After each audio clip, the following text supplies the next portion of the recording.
ఈ శుభోదయాన్ని, ఈ పుణ్యోదయాన్ని, ఈ పవిత్ర ఉదయాన్ని మనకు అందిస్తున్న ఇస్కాన్ అంతర్జాతీయ కృష్ణ చైతన్య భక్తి ప్రపూరితమైన ప్రపంచ మానవాళికి అందిస్తున్న సేవలకు మనస వాచ కర్మణ నమస్సులు అందిస్తూ గౌరవనీయులైన ఆంధ్రప్రదేశ్ రాష్ట్ర ముఖ్యమంత్రి వర్యులు నారా చంద్రబాబు నాయుడు గారు వేంచేసి ఉన్నారు. ఆలయంలోకి ప్రవేశించి పూర్ణ కుంభ స్వాగతాన్ని అందుకొని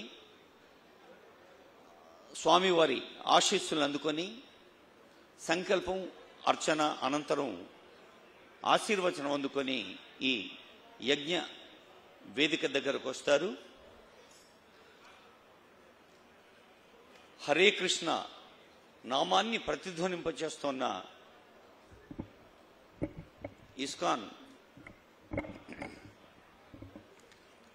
మనందరికీ తెలుసు, ఈ ఆధునిక ప్రపంచంలో అన్ని దేశాలకు అంతర్జాతీయ స్థాయిలో మార్గదర్శనం చేస్తున్న ఐక్యరాజ్య సమితి యుఎన్ఓ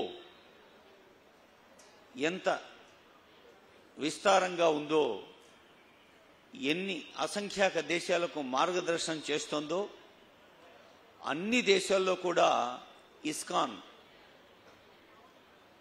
తన భక్తి కాంతుల్ని పంచుతున్నది. యుఎన్ఓ అనేది ఒక ప్రపంచ స్థాయి ప్రభుత్వ సంస్థ అయితే, మరి ఒక స్వచ్ఛంద సంస్థగా, ఆధ్యాత్మిక సంస్థగా, ఆలయ సంస్థగా భక్తి ప్రపత్తుల్ని, సంస్కారాన్ని, సహృదయాన్ని ప్రపంచానికి పంచేందుకు ఇస్కాన్ చేస్తున్న సేవలు మనందరికీ తెలుసు. ముఖ్యంగా నేను ఒక మాట చెబితే, ఈ సభలో ఉన్న పెద్దలు, పాత్రికేయులు, భక్తులు, తల్లిదండ్రులు మాతృ హృదయాన్ని సొంతం చేసుకున్న అమ్మలు చప్పట్లు కొట్టకుండా ఉండలేరు. ఇంతవరకు ప్రపంచ చరిత్రలో ఎక్కడా లేని విధంగా అక్షయ పాత్ర ఒక స్వచ్ఛంద సంస్థగా అక్షయ పాత్ర ఫౌండేషన్ భారతదేశ వ్యాప్తంగా అన్ని రాష్ట్రాల్లో ప్రభుత్వ పాఠశాలల్లో చదువుతున్న విద్యార్థిని విద్యార్థులకు అన్నం పెడుతున్న సంస్థ అక్షయ పాత్ర. నేను ఒక నంబర్ చెప్తాను, మీరు ఇంకా గట్టిగా చప్పట్లు కొడతారు. మన ఆంధ్రప్రదేశ్ రాష్ట్రంలో, పక్కనే ఉన్న మన తెలంగాణలో, మరి ఆ పక్క ఉన్న మన తమిళనాడు, కర్ణాటక లాంటి అన్ని రాష్ట్రాల్లో అక్షయ పాత్ర ఇప్పటికీ 400 కోట్ల భోజనాలని సమర్పించింది. 400 crores. ఈ అక్షయ పాత్ర ఫౌండేషన్కి శ్రీల ప్రభుపాద వారు ఒక మాట చెప్పారు. వారు కలకత్తాలో ఉన్నప్పుడు ఒక దగ్గర అందరూ తిని, అంటే బాగా తిన్నాక మిగిలిన ఆహార పదార్థాలని పేద పిల్లలు వచ్చి వాటిని తీసుకుంటున్న దృశ్యాన్ని చూసి శ్రీల ప్రభుపాద వారి హృదయం కరిగిపోయింది. ప్రపంచంలో ఏ పిల్లవాడు కూడా ఆకలితో ఉండకూడదు అని ఆ రోజు ప్రతిజ్ఞ చేసుకొని అక్షయ పాత్ర ఫౌండేషన్కు అది స్ఫూర్తిగా నిలిచింది. అక్షయ పాత్ర ఫౌండేషన్ చైర్మన్, బృందావన చంద్రోదయ మందిరం chairman, Bengaluru ISKCON temple president Madhu Pandit దాస గారు ఈ కార్యక్రమంలో ఉన్నారు. వారు ఇస్కాన్కి అత్యంత ప్రధానమైన సేవా భూమిక నిర్వహిస్తున్నారు. అలాగే ఇంకో ఆశ్చర్యం ఏంటంటే, వారు ఐఐటి ముంబైలో ఎంటెక్ సివిల్ ఇంజనీరింగ్ చేశారు. అంత ఉన్నతమైన విద్య చదివి సమాజం కోసం, ఆధ్యాత్మిక వికాసం కోసం, సేవ కోసం నేనేం చేయాలి అన్న ప్రశ్నకు సమాధానంగా ఇస్కాన్ బాధ్యత వహిస్తున్నారు ప్రభు మధు పండిట్ దాస. అలాగే Hyderabad Banjara Hills Hare Krishna golden temple president, Akshaya Patra foundation board of trustee his grace Satyagaura Chandradasa వారు ఈ కార్యక్రమంలో ఉన్నారు. వారు కూడా జేఎన్టీయు బీటెక్ గోల్డ్ మెడలిస్ట్. అత్యున్నత విద్య అది విద్యా వికాసం కోసమైతే సేవ వ్యక్తిత్వ వికాసం కోసమని సేవ చేస్తున్నారు. ఇక Akshayapatra foundation Mangalagiri cluster regional president గా ఉండి ఆంధ్రప్రదేశ్ హరే కృష్ణ మూవ్మెంట్ అధ్యక్షులుగా ఉన్న హిజ్ గ్రేస్ వంశీధర దాస గారు ఈ సభకు అధ్యక్షత వహిస్తారు.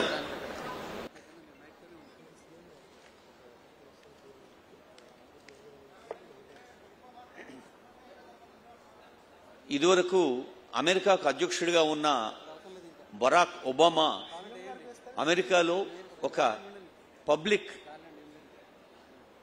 స్పీచ్గా అంటే ప్రజల సమూహంలో బహిరంగ సభలో ఇచ్చిన ఒక వాక్యాన్ని గుర్తు చేస్తాను. ప్రతి భారతీయుడు గర్వించదగిన సందర్భం అది. ఈ ప్రపంచంలో ఎక్కడైనా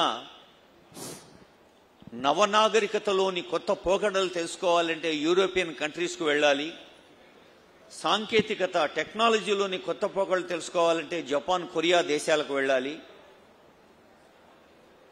అదే మాతృదేవోభవ, పితృదేవోభవ, ఆచార్య దేవోభవ, అతిథి దేవోభవ అంటూ సమాజంలోని అందరిలోనూ దైవాన్ని చూసే సంస్కారాన్ని, భార్యాభర్తల అనుబంధం, తల్లి పిల్లల ప్రేమ, జాయింట్ ఫ్యామిలీస్ కుటుంబాల మధ్య ఉండే సమష్టి తత్వం గురించి తెలుసుకోవాలి అంటే ఇండియాకు వెళ్ళాలి అన్నారు.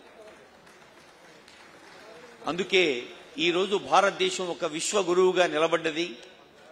భారత ప్రధానమంత్రి నరేంద్ర మోదీ గారు ప్రతి వేదికలో చెబుతూ ఉంటారు, ఇప్పుడు వికసిత భారత పథంలో ఉన్నాం. మరి విజ్ఞాన భారతాన్ని ఎప్పుడో నలంద, తక్షశిల విశ్వవిద్యాలయాలు ఆవిష్కరించాయి. చాలా మంది యువకులు ఆశ్చర్యపోయే అంశం ఏంటంటే కొన్ని వందల ఏళ్ల క్రితమే 10,000 స్టూడెంట్స్, 10,000 మంది విద్యార్థుల్ని వివిధ దేశాల నుంచి ఆకర్షించిన విశ్వవిద్యాలయం మన నలంద విశ్వవిద్యాలయం.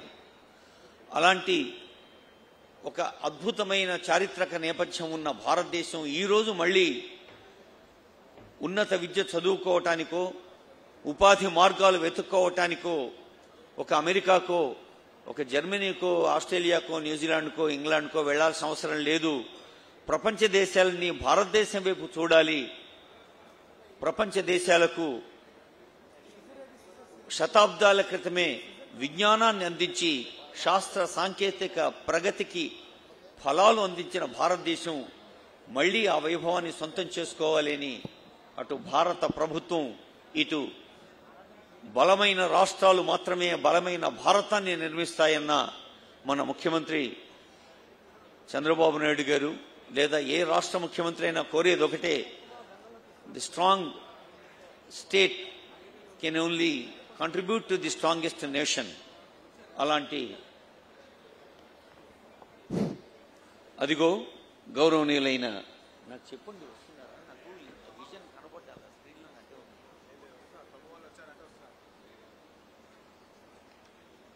ముఖ్య అతిథి మన ముఖ్యమంత్రి గారు వేంచేస్తూ ఉన్నారు. వారు ఈ పూర్ణాహుతి కార్యక్రమంలో పాల్గొంటారు. అహోబిల దివ్యక్షేత్ర ప్రధాన అర్చక స్వామి వారి అర్చక బృందం ఈ పూర్ణాహుతికి ఏర్పాటు చేస్తున్నారు. పూర్ణాహుతిలోంచి ఒక అద్భుత తాత్విక నేపథ్యాన్ని మనం నేర్చుకోవచ్చు. జన్మనా భారతీయత్వం వాచా సంస్కృత భారతి నాల్పస్య తపస్స ఫలం అన్నారు. భారతీయుడిగా జన్మించటం, భారతదేశ సంస్కృతిని సంస్కారాన్ని సొంతం చేసుకోవటం ఎన్నో జన్మల పుణ్య ఫలం. అలాంటి భారతదేశంలో యజ్జదా చరతి శ్రేష్ఠ తత్తదేవేతరో జన అని గీతావాక్యం చెప్పినట్టుగా శతాబ్దాల క్రితం నుంచి ఎందరో మహనీయులు, మహానుభావులు మనకు అందచేసిన సంస్కారాన్ని చూస్తూ ఉన్నాం. వాల్యూమ్ కొంచెం తగ్గించండి, వాల్యూమ్ కొంచెం తగ్గించండి.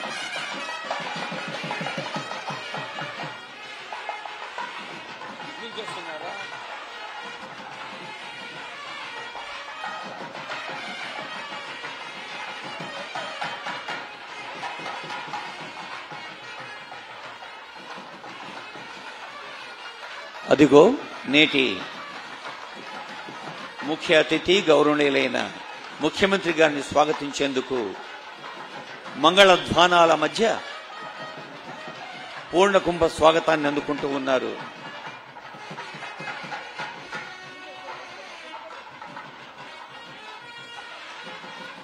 ఈ పవిత్ర కార్యక్రమంలో వ్యాఖ్యాతగా పాల్గొనేందుకు ఆశీర్వదించిన ఆహ్వానించిన ఇస్కాన్ ప్రభువులకు నమస్సులు అందజేస్తూ మనం కార్యక్రమాన్ని కొనసాగిద్దాం.